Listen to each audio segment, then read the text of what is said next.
wabarakatuh.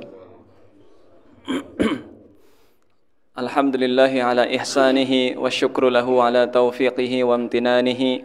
Ashhadu an la ilaha illallah wahdahu la syarika lah ta'ziman li sya'nihi wa ashhadu anna Muhammadan abduhu wa rasuluh ad-da'i ila ridwanihi sallallahu alaihi wasallama wa ala alihi wa a'wanihi.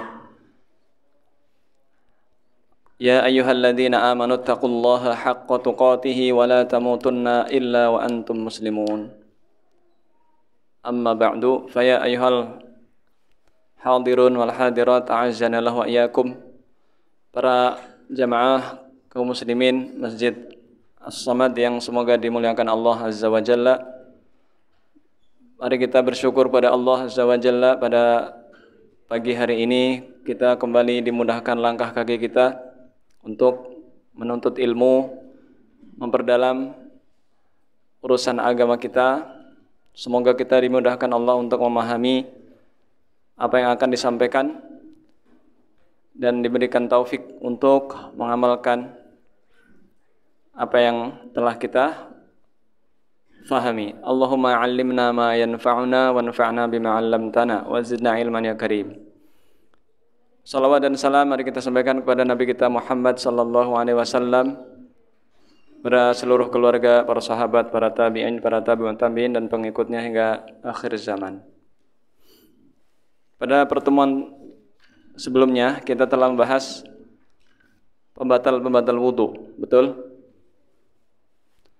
Sekarang kita bahas ma yajibu lahul wudu. Apa yang diwajibkan kita berwudu sebelum melakukannya? Yang pertama adalah salat.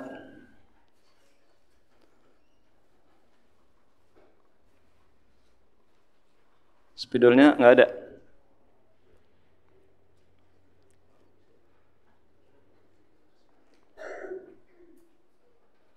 Yang pertama diwajibkan berwudu adalah ketika kita akan sholat.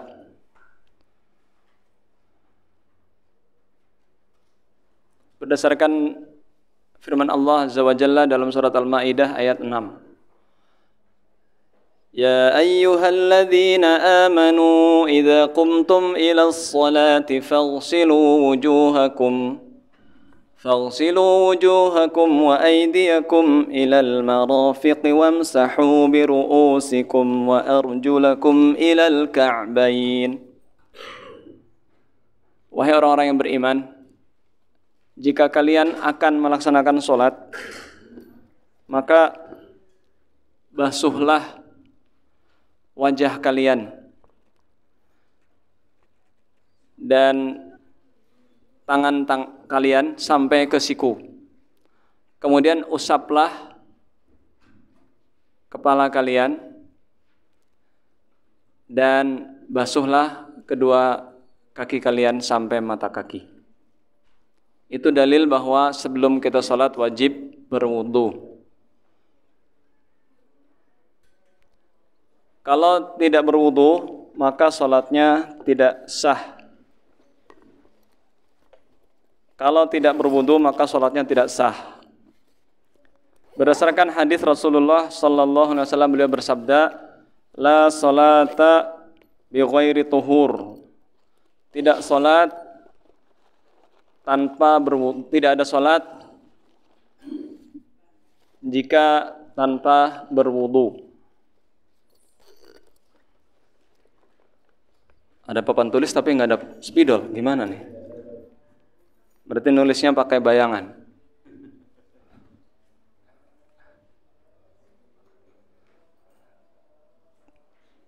Toko fotokopi belum buka, bangunin dah ini. Penjaga tokonya bangunin, penting soalnya. La yaqbalullahu salata ahadikum hatta yatawadda. Allah tidak akan menerima salat salah seorang dari kalian tanpa berwudu. Jadi wudu itu wajib ketika kita akan sholat. Yang kedua, ketika kita akan tawaf. Berdasarkan hadis, at-tawafu bil baiti salatun illa innallaha ahalla fihil kalam. Tawaf di Ka'bah Baitullah itu adalah termasuk salat. Dan sesungguhnya Allah Subhanahu wa taala membedakannya hanya dengan satu, yaitu kalau salat tidak boleh bicara. Kalau tawaf boleh. Jadi itulah amalan yang wajib kita berwudu. Jika kita berwudu selain untuk dua amalan ini, maka hukumnya adalah sunnah. Sekarang kita bahas apa-apa yang disunahkan kita berwudu. Arif bawa nih. Jualan.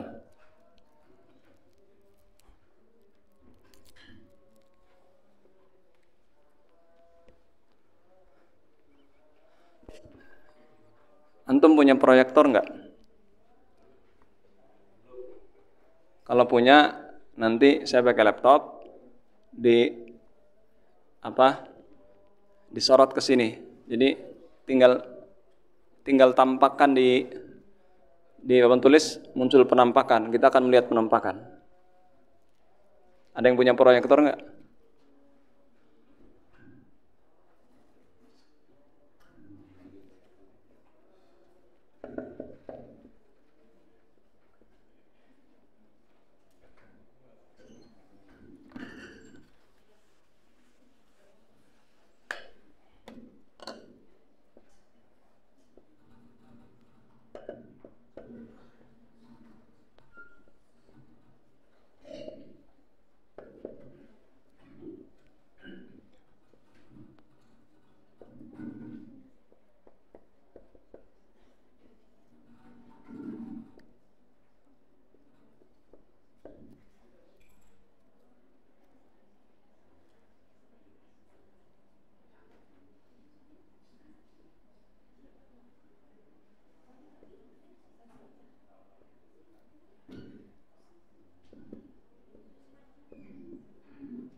Ini dalilnya.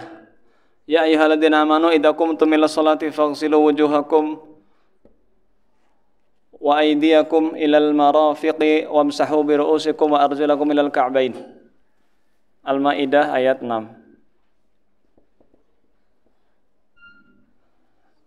Dalil dan juga berdasarkan hadis la salata bi ghairi wudu atau la yaqbalullahu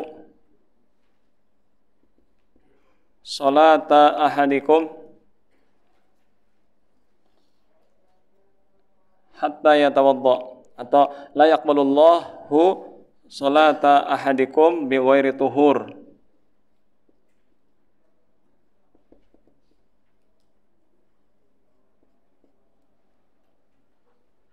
Atau hadis yang lain,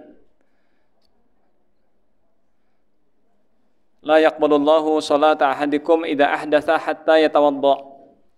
Jadi hadisnya mutawatir lah ya. Dan juga Al-Qur'an. Adapun tawaf berdasarkan hadis inna tawafa bil baiti salatun. Inna tawafa bil baiti salatun illa anna Allaha abaha fihil kalam, kecuali Allah Subhanahu wa taala membolehkan kita berbicara ketika tawaf. Kalau salat kan nggak boleh bicara. Ini yang wajib. Adapun yang sunnah, ma yustahabbu lahul wudu. Ma yustahabbu lahul wudu. Apa-apa yang disunahkan kita berwudu.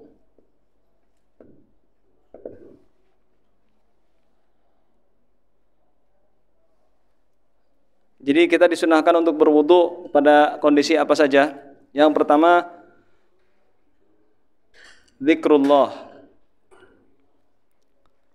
Menurut Syekh Abdul Azim Al-Badawi, satu, zikrullah.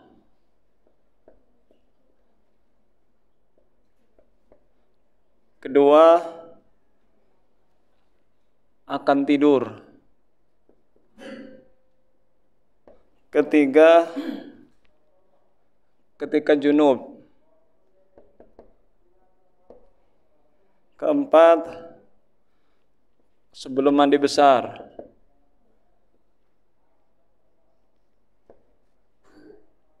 Kelima, makan daging panggang.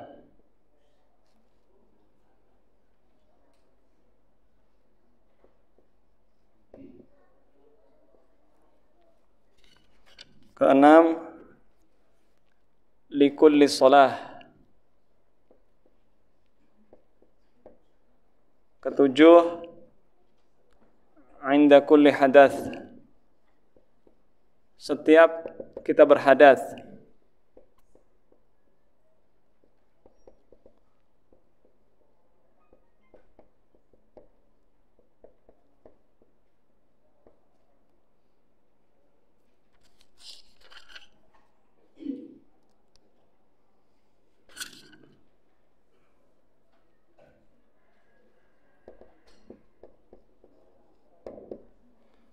Kedelapan, setelah muntah.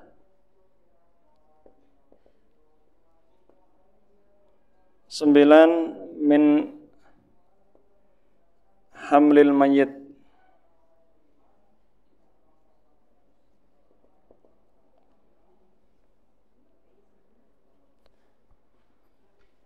Min hamlil mayyit. Ini yang disunahkan kita berwudu padanya. Walaupun ada beberapa ya yang masih diperselisihkan. Yang pertama adalah ketika kita berzikir. Termasuk membaca Al-Qur'an ya. Zikir ini umum. Termasuk sebelum membaca Al-Qur'an. Walaupun ada yang mengatakan wajib.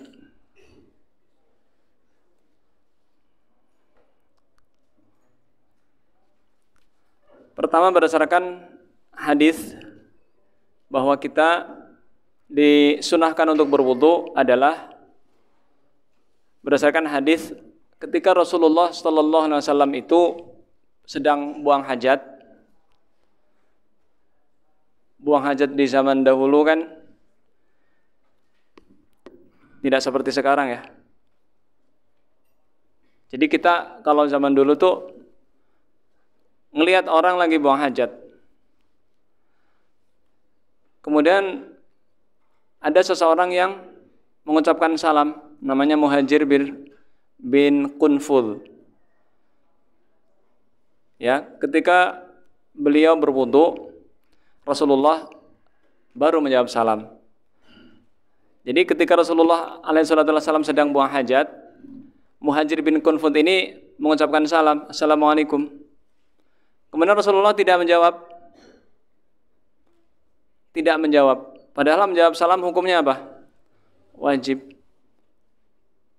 Berdasarkan firman Allah surat An-Nisa, Ya ayyuhalladzina amanu idza huyyitum bitahiyyatin faruddu bi ahsana minha fahayyu bi ahsana minha aw rudduha. Surat An-Nisa ayat 80 berapa? Wahai orang yang beriman, jika kalian diberi salam penghormatan, maka balaslah dengan yang lebih baik atau yang semisal. Itu dalil bahwa menjawab salam itu wajib. Tetapi Rasulullah sallallahu alaihi wasallam menunda menjawab salam ketika sedang buang hajat. Begitu juga kita, kalau kita lagi di WC, kalau kita lagi di kamar kecil, atau kadang-kadang kita di urinoir gitu, mungkin ada orang ya sedang lewat kemudian ucap salam atau nggak tahu bahwa kita lagi buang hajat, assalamualaikum. Ya kita jangan refleks, waalaikumsalam, jangan. Diam dulu. Kemudian Rasulullah SAW berwudu. Dalam riwayat itu beliau bertayamum dulu. Kemudian beliau menjawab, innahu lam yamna'ni an arudda 'alaika salam illa anni karihtu an adhkurallaha illa 'ala taharatin. Aku tadi tidak menjawab salammu karena aku tidak suka menjawab salam dalam keadaan tidak suci. Maka ini sebagai dalil bahwa ketika kita akan menjawab salam, berzikir, zikir pagi, zikir petang, termasuk membaca Al-Quran, ya walaupun di sini penulis tidak menulisnya ya. Ya sebenarnya berwudu itu yang lebih rajih adalah wajib ketika akan membaca Al-Quran. Tapi di sini penulis tidak menyebutkannya. Jadi antum tambahin saja sebelum membaca Al-Quran. Terutama Al-Quran yang tidak ada terjemahnya. Mushaf itu kan ada dua, mushaf murni Al-Quran atau isinya hanya Al-Quran. Ada mushaf disisipi terjemah, disisipi doa khatmil Quran, disisipi tafsir. Nah itu kita tidak wajib berwudu kalau itu ada terjemahannya. Karena itu tidak murni mushaf Al-Quran semua, tapi ada sisipan atau ada isi yang bukan dari Al-Quran. Karena ada istilah ma'al Quran, bersama Al-Quran. Artinya tidak murni semuanya Al-Fatihah sampai An-Nas, tapi ada penjelasan tentang hukum-hukum tajwidnya, ada penjelasan tentang tafsirnya. Nah, itu berarti kita nggak apa-apa kalau nggak wudu. Misalkan kita sedang penting banget nih buka, kita nggak wudu, boleh itu. Tapi kalau itu Al-Quran saja, tidak ada tafsirnya, tidak ada terjemahannya, tidak ada kode-kodenya, maka kita wajib berwudu. Berdasarkan firman Allah, la yamassuhu illal mutahharun. Tidak ada yang menyentuhnya kecuali hamba-hamba yang disucikan. Ya, jadi ketika kita akan berzikir disunahkan berwudu. Dan berdasarkan hadis umum, la yuhafidhu 'alal wudu illal mu'min. Tidaklah menjaga wudunya kecuali orang yang beriman. Ya, jadi kita disunahkan untuk berwudu. Yang kedua, sebelum tidur. Berdasarkan hadis Barra bin Azib, Rasulullah sallallahu alaihi wasallam bersabda, "Idza ataita madja'aka fatawadda wudu'aka lis-shalah, thumma taji' 'ala shikkikal ayman." Jika salah seorang dari kalian akan pergi ke pembaringan untuk tidur, maka berwudulah seperti wudu kalian akan sholat. Kemudian berbaringlah di sisi kanan. Kemudian ucapkanlah Allahumma aslamtu nafsi ilaika wa wajjahtu wajhi ilaika wa fawadtu amri ilaika wa alja'tu dhahri ilaika raghbatan wa rahbatan ilaika la malja'a wa la manja minka illa ilaika Allahumma amantu bi kitabika alladhi anzalta wa nabiyyika alladhi arsalta. Nah, itu doanya sebelum kita tidur. Selama ini kita kan ya bismikallahumma amutu wa ahya gitu aja ya.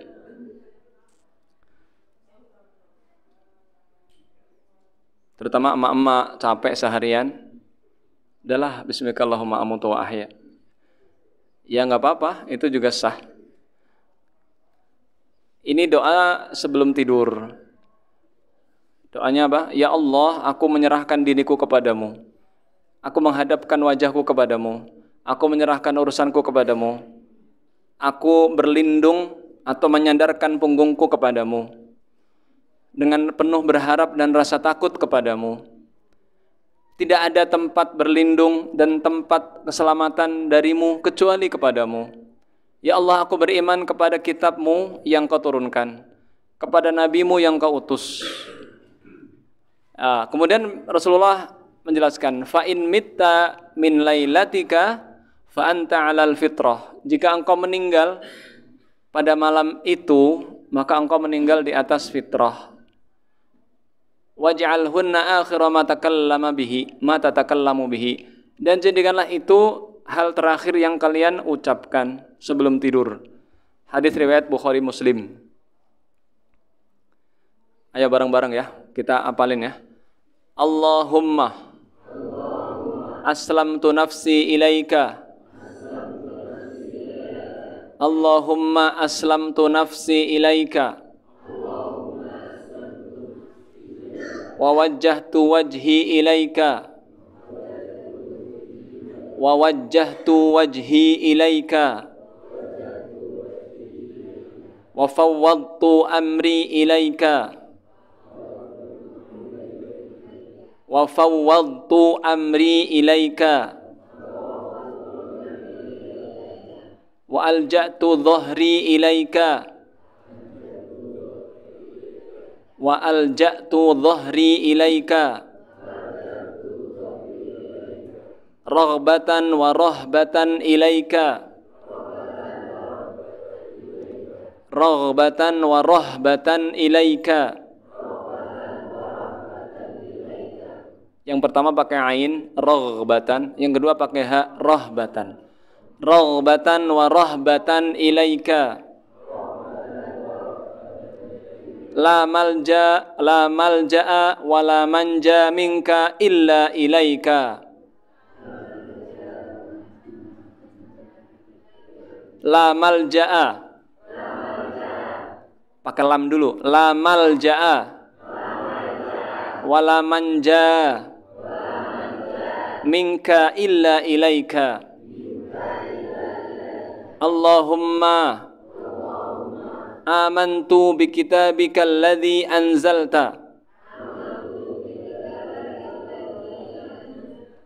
wa nabiyyika alladhi arsalta. Itu doanya. Siapa yang udah hafal?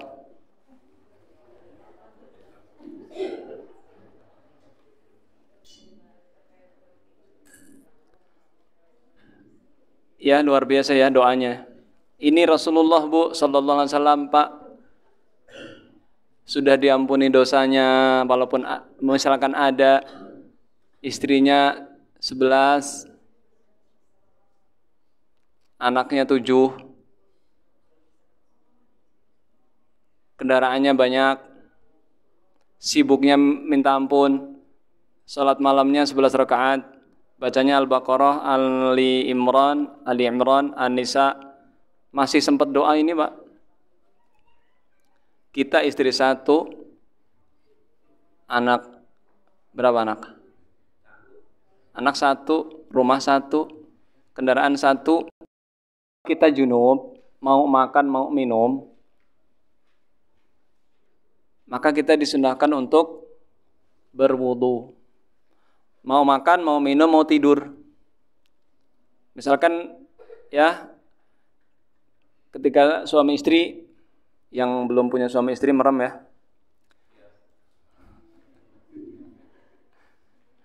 Suami istri jika berhubungan intim entah siang hari atau malam hari, kemudian masih malas mandi, tapi mau makan mau minum, wudhu dulu Pak. Jadi jangan langsung makan minum kalau bisa ya. Wudhu dulu, baru makan minum atau tidur. Ini yang dilakukan oleh Nabi kita Muhammad sallallahu alaihi wasallam. Berdasarkan cerita dari istri beliau yang tercinta Aisyah radhiyallahu anha, intim atau nambah pengantin baru misalkan, atau pengantin lama tapi yang masih baru.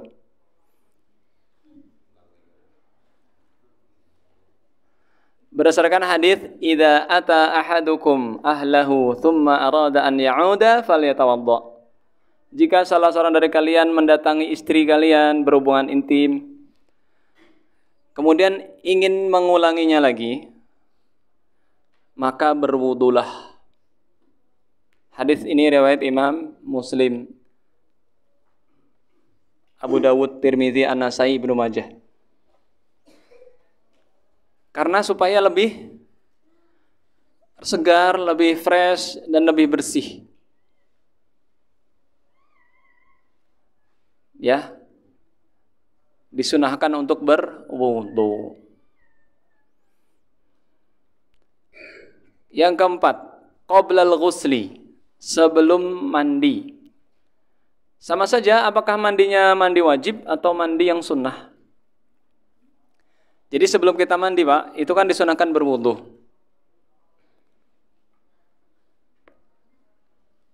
Apalagi misalkan, ya terutama ketika setelah berhubungan intim, kita akan mandi, maka wudu dulu. Caranya gimana? Caranya adalah dengan pertama membersihkan kedua tangan dulu, digosok-gosokkan ke tembok atau ke tanah ya. Kemudian dicuci tangannya, kemudian dibersihkan kemaluannya dan selangkangannya dan sekitar situ dibersihkan. Setelah itu baru berwudu. Wudu seperti akan sholat. Kemudian setelah itu jangan dibasuh dulu kakinya, atau dibasuh langsung juga nggak apa-apa. Kemudian baru mandi. Atau bukan setelah berhubungan intim. Misalkan ya kita mandi karena memang ingin mandi saja. Misalkan mandi ingin mengulangi hubungan intim juga. Ya, mandi ingin mengulangi hubungan intim juga, kita wudhu dulu lagi. Karena Pak, dulu Rasulullah sallallahu alaihi wasallam pernah, ya maaf, bukan malu-malu ya menyebutkan agama, menyebutkan urusan agama. Rasulullah pernah menggilir ke 9 istrinya dalam satu malam. Setiap kali selesai pada satu istri, beliau mandi dulu, kemudian pindah ke istri yang lain. Kemudian mandi lagi, pindah ke istri yang lain, kemudian mandi lagi. Ini Rasulullah sallallahu alaihi wasallam. Karena setiap nabi itu diberi kekuatan 10 laki-laki. Kalau Bapak mungkin nggak sanggup. Bapak mau yang sempurna apa yang kurang sempurna? Sempurna kan? Wudhu dulu. Yang kelima, aklu ma massathun nar. Walaupun ini diperselisihkan ulama, hadis riwayat Muslim. Terutama daging unta. Panggang ya. Disunahkan ketika kita makan daging unta yang dipanggang ya, atau enggak dipanggang kalau daging unta. Tapi kalau sate itu kan dipanggang kan? Di oven dipanggang, pokoknya yang kena api kita disunahkan wudhu. berdasarkan hadis tawaddau mimma massatin nar.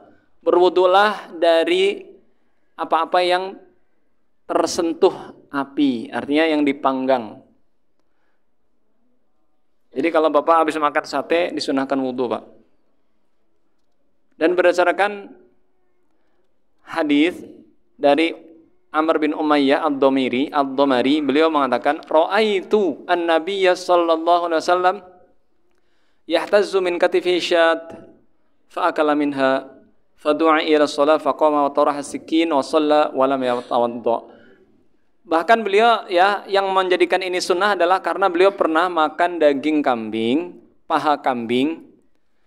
Jadi makanan yang paling disukai Rasulullah sallallahu alaihi wasallam itu paha kambing. Makanya ada wanita Yahudi namanya Zainab binti Haris tanya, makanan yang paling dicintai Muhammad apa? Kata Yahudi ini, paha kambing. Akhirnya dimasaklah paha kambing tapi dibubuhi racun. Akhirnya Rasulullah, daging kambing ini bicara. Daging kambingnya bisa ngomong, Pak. Ini masmumah, saya ini beracun. Akhirnya Rasulullah memuntahkan daging kambing yang sudah di mulut, belum ditelan. Sahabat sudah ada yang menelan, meninggal. Ternyata wanita Yahudi ini nekat meracuni Rasulullah sallallahu alaihi wasallam karena apa? Lau annaka nabiyyun falam tamut. Kalau engkau nabi, kamu enggak akan mati kalau saya racun. Ini Yahudi, Pak. Wanita Yahudi sampai meracuni Rasulullah sallallahu alaihi wasallam. Jadi jangan heran, Pak, zaman sekarang Yahudi di Palestina membunuhi rakyat likulli sholatin. Setiap akan sholat. Maksudnya gini, Pak, misalkan kita wudunya belum batal. Contoh sholat maghrib, kan waktunya pendek tuh, bisa saja kan belum batal. Kemudian kita nggak mau wudu lagi, nggak apa-apa, sah-sah saja. Tapi kalau mau wudu lagi, itu sunnah. Jadi setiap kita sholat itu wudhu lagi, Pak. Padahal Rasulullah sallallahu alaihi wasallam pernah berapa kali sholat beliau nggak wudhu. Karena memang beliau ingin menjelaskan kepada kita bahwa mengulangi wudhu atau berwudhu setiap sholat itu sunnah, tidak wajib. Selama kita belum batal.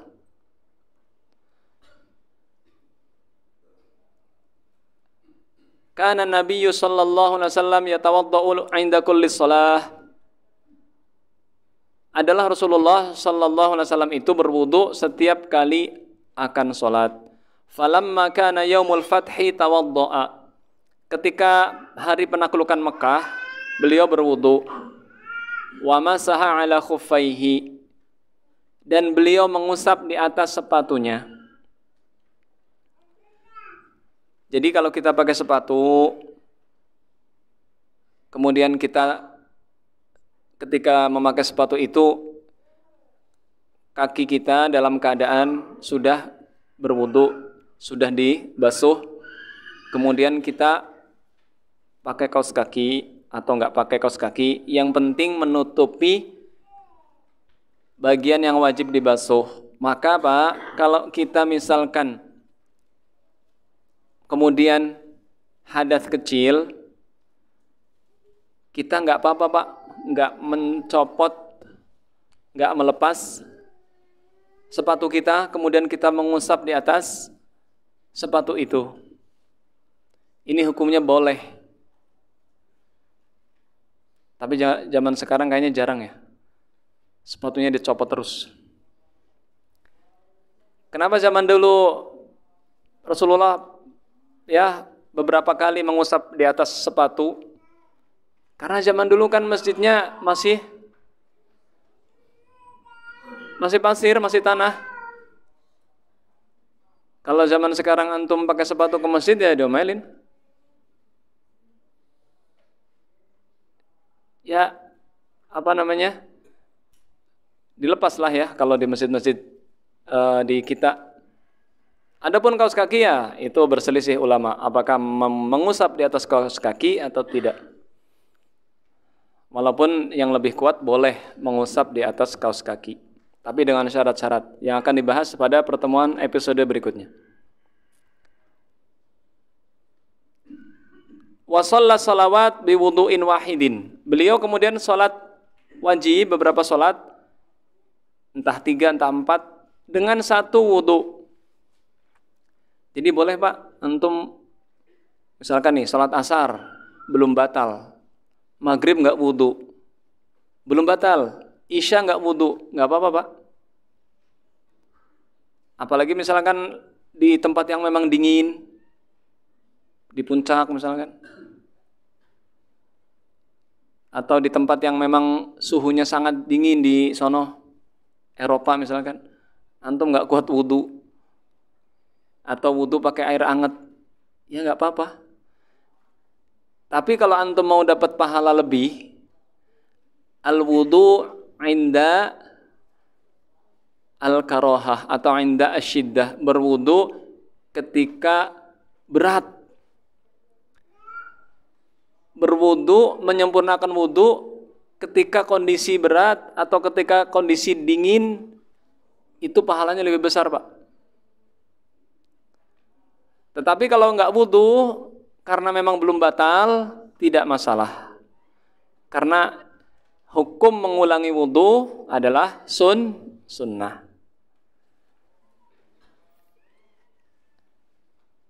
Kemudian Rasulullah ditanya oleh Umar, "Ya Rasulullah, innaka fa'alta syai'an lam takun taf'aluhu." Engkau melakukan sesuatu yang belum pernah engkau lakukan sebelumnya. Kemudian Rasulullah sallallahu alaihi wasallam bersabda, "Amdan fa'altuhu ya Umar." Sengaja aku lakukan itu wahai Umar. Hadis riwayat Muslim, Abu Dawud, Tirmidzi.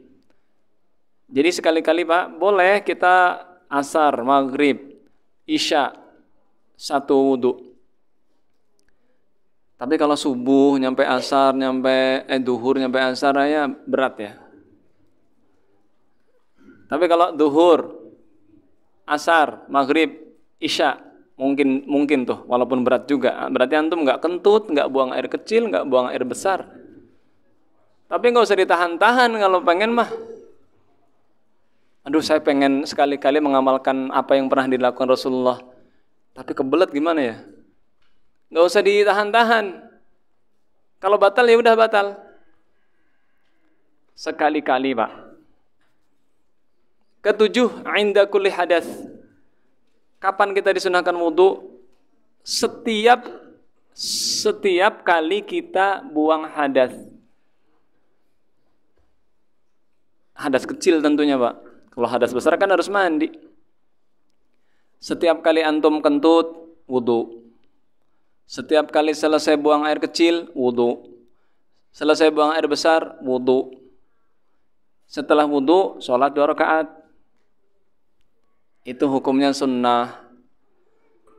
Inilah tadi penguat dari hadis, la yuhafidhu 'alal wudu illal mu'min. Tidak ada yang menjaga wudu kecuali orang beriman. Dan setiap kali wudu kita Pak, setiap kali kita berwudu itu menggugurkan dosa.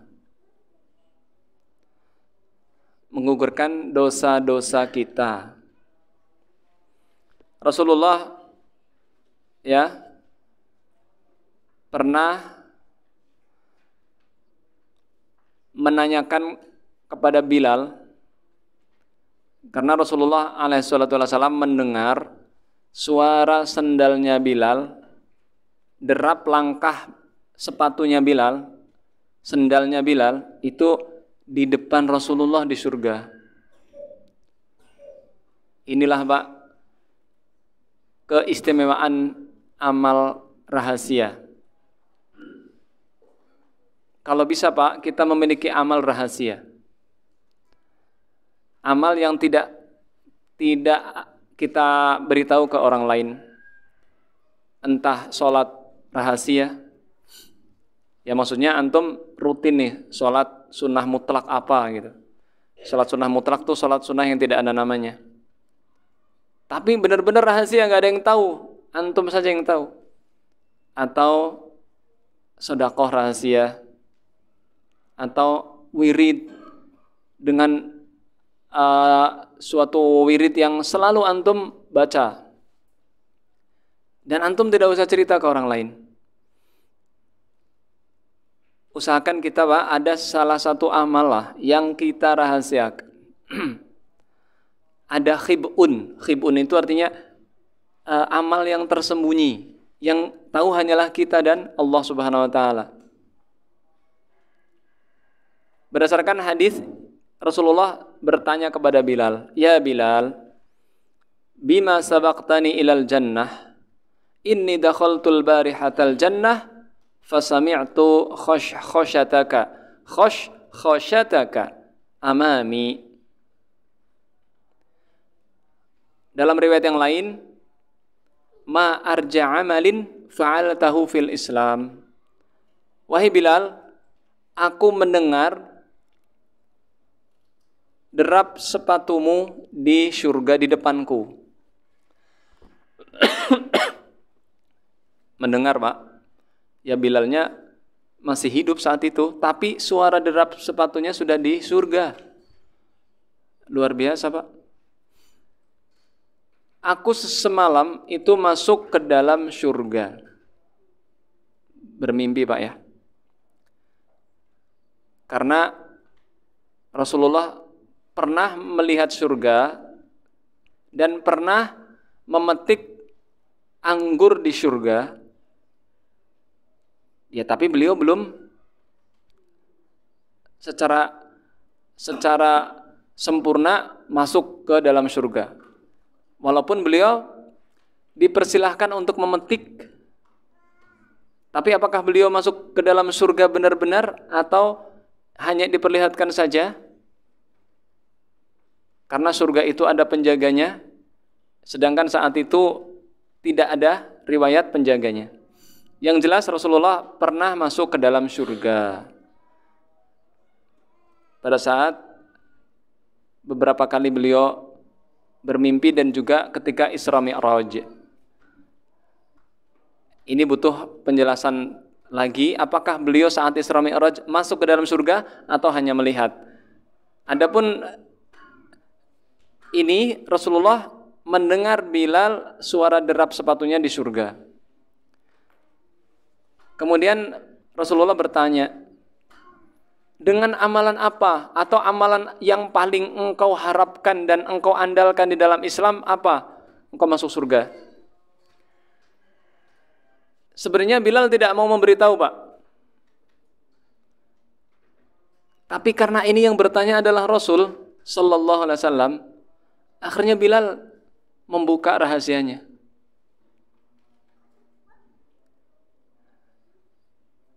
Ya, tapi kalau kita kan nggak ada yang maksa, nggak usah cerita sama orang. Ini yang bertanya kan Rasulullah sallallahu alaihi wasallam.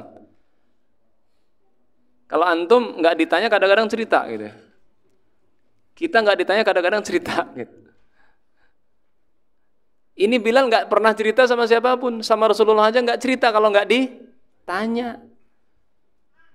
Ketahuannya pasti ditanya oleh Rasulullah sallallahu alaihi wasallam. Berarti ini Bilal adalah sahabat yang ikhlas dan menyembunyikan amal. Kata Bilal radhiyallahu anhu, "Ya Rasulullah, ma adzantu qad,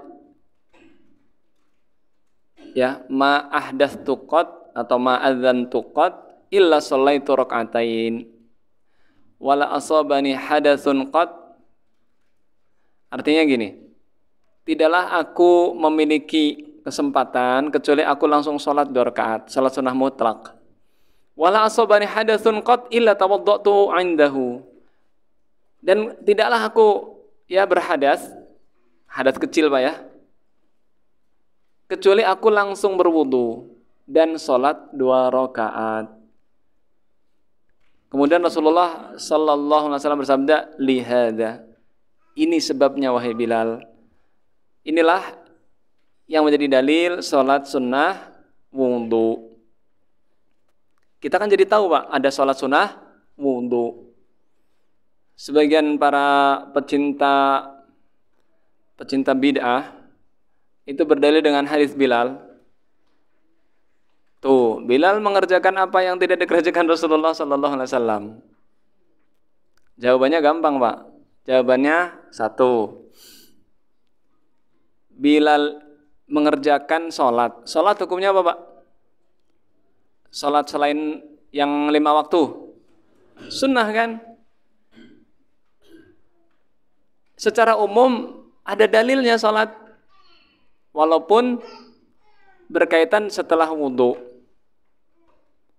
Jadi masalah sholat, yang penting kita tidak membuat nama sholat tersendiri.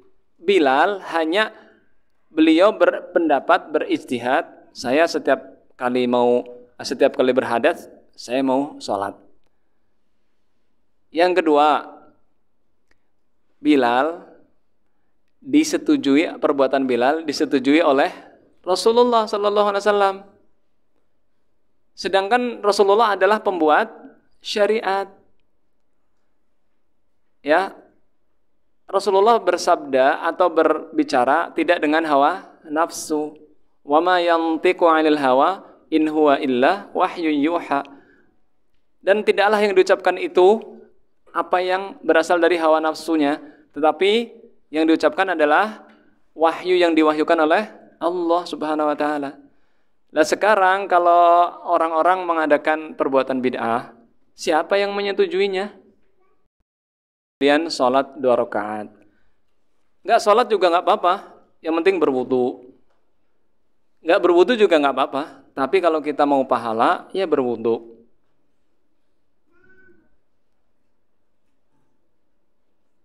Kita ingin enggak sih anggota wudu kita enggak tersentuh api neraka? Dan kita akan datang di hari kiamat dalam keadaan anggota wudhu kita bercahaya.